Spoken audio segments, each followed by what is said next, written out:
Hey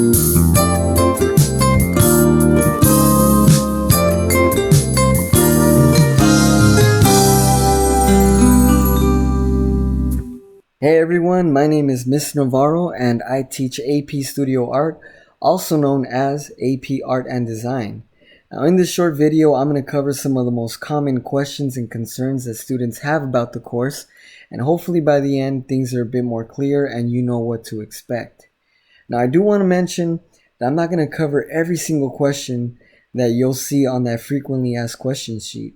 So make sure that you read that, watch the video, and then if you still have any questions or concerns, feel free to email me and I'll be more than happy to answer those questions and concerns for you.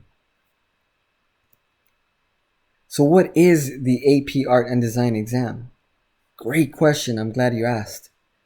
Now, unlike your other AP exams, this one is not actually a test. Instead, it's a portfolio that has two sections, sustained investigation and selected works. And you work on this portfolio throughout the whole school year, and that first part gets submitted digitally, and the other part actually gets mailed out. What is the sustained investigation section? So in this section, you, the student, get to pick whatever it is that you want to do, whatever idea you want to explore in an artistic way. And that is 100% up to you.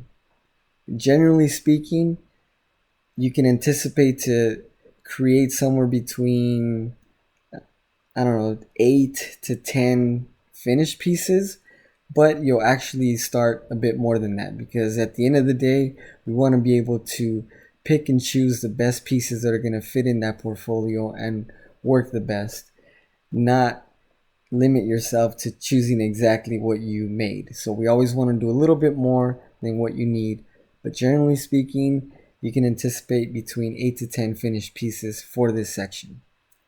And again, that is on whatever idea, theme, or concept that you want to explore. And that's going to be the big thing. Not picking something that you feel someone else is going to think is a good idea, or something you feel is easy. The important thing is to pick something that you genuinely care about, something that you are really interested in. Next section, what are selected works? So in this section, you get to pick any 5 artworks that you feel best show the quality of your artwork and skills. Unlike that first section that gets submitted digitally through the computer, through the AP submission site, in this section, you get to actually mail out your work so that the AP readers can experience and see your artwork face to face. And yes, you do get it back, don't worry. The other question that I hear a lot, do I only have to draw or paint? And the answer is no.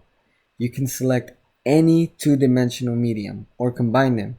And here are just a few: photography, drawing, painting, digital artwork, printmaking, illustration, mixed media, or anything else that falls within the realm of two-dimension or 2D artwork. Why do some students struggle or not pass the exam? Now you do see here that our pass rate is pretty high, anywhere from 70 to 80% each year, which is a great number.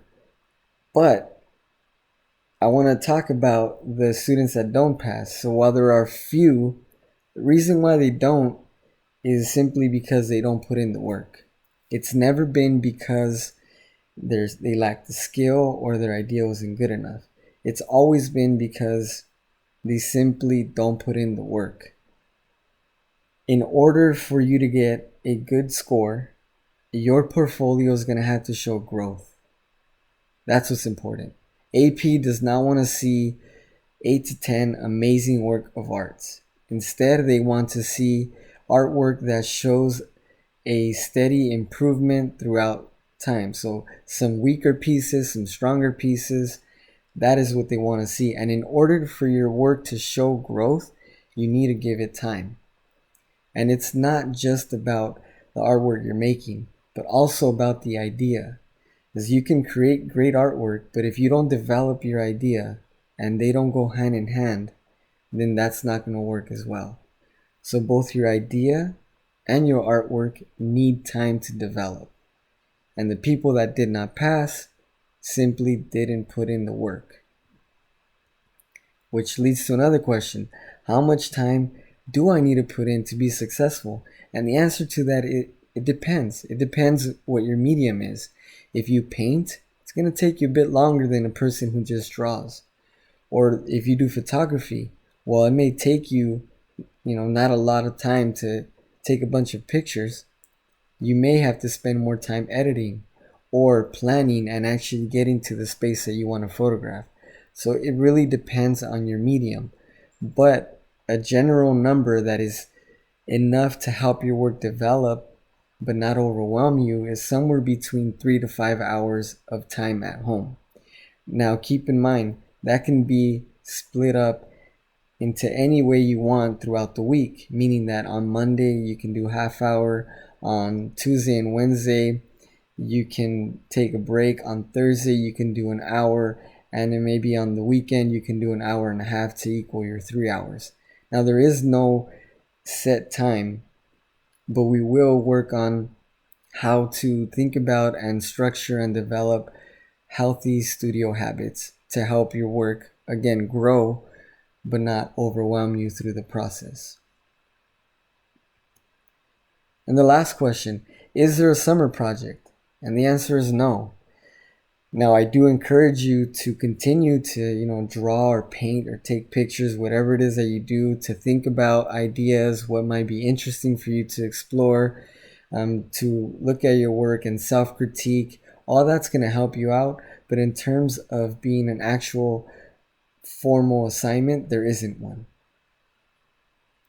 So hopefully I've answered some of your main concerns and questions. Hopefully you know what to expect.